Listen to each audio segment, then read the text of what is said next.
What's up everybody, welcome to Northeast Preparedness. In this video I've given myself the challenge to build a practical pocket survival kit. Something that would actually be usable if you were stranded without any other gear. Please keep in mind, the items in this kit are the things that I personally would want if I were stranded in a survival situation. Your needs might be different than mine, so you might carry something completely different. So let's start by taking a look at the pack. I chose to use the Condor Pocket Organizer pouch for this kit. The construction material is quite a bit lighter than what you'd see on one of the Maxpedition pouches that I would typically use, but it is still extremely durable and well constructed. Looking at the dimensions, it's about 6.5 inches tall, about 4 inches wide, and about 2.5 to 3 inches thick when fully filled. The front includes your typical mesh pocket with Velcro to hold it closed, a Velcro field for your morale patches, and double zippers with looped cord pulls. On the back you have 2 straps for connecting it to another pack, and a handle to quickly grab it or carry it by. Here's a side-by-side with my Galaxy Note 8 to give you a better idea of its size.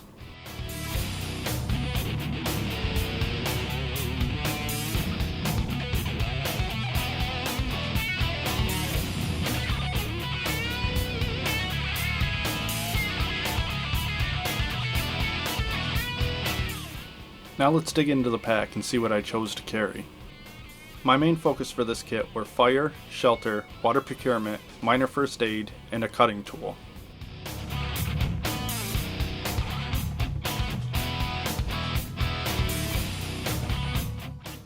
In the first pocket, I have a single wet fire,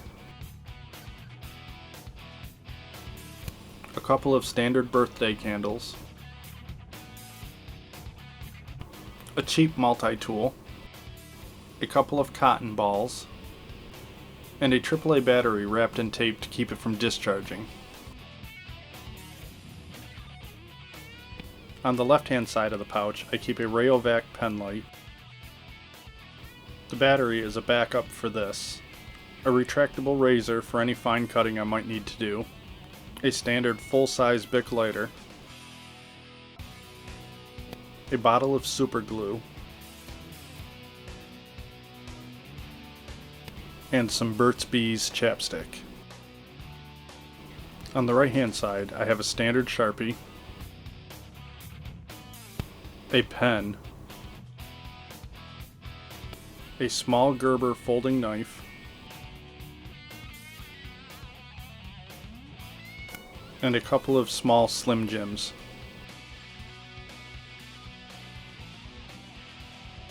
On the lanyard, I added a fire steel and a whistle.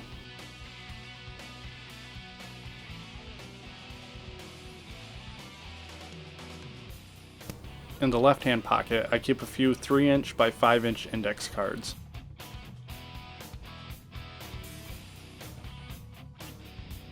A Ziploc bag for gathering water, a small aluminum foil bread tin so that I can boil the water I collect,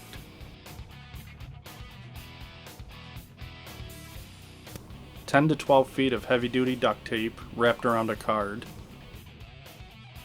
and a small first aid kit with some random band-aids, some alcohol prep pads, some gauze, and a small spool of dental floss. In the outside pocket, I have a Mylar emergency blanket.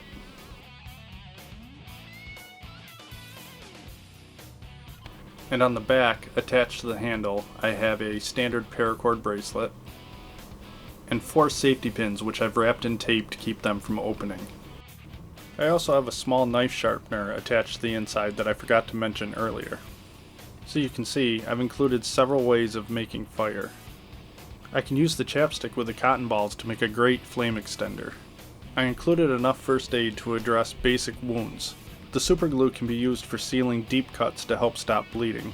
The aluminum container in the Ziploc can help me procure and boil water for drinking. The knife, razor, and multi-tool will give me plenty of cutting options. I can use the Sharpie, the pen, and the index cards to take notes or leave messages for anyone that might be looking for me. The paracord and the duct tape will work great for building shelters and making repairs. The dental floss is another strong form of cordage. The Mylar blanket can make a great improvised waterproof shelter. Lastly, 2 small Slim Jims may not seem like a lot of food, but it's definitely enough to give you a morale boost.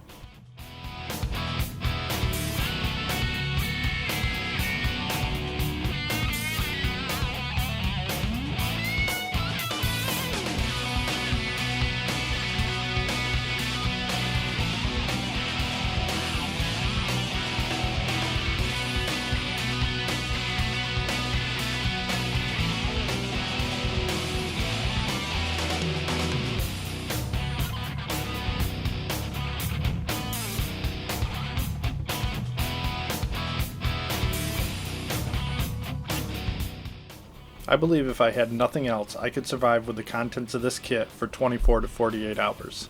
If you had put this together, what would you have added, removed, or what changes would you have made to make this kit suit your needs?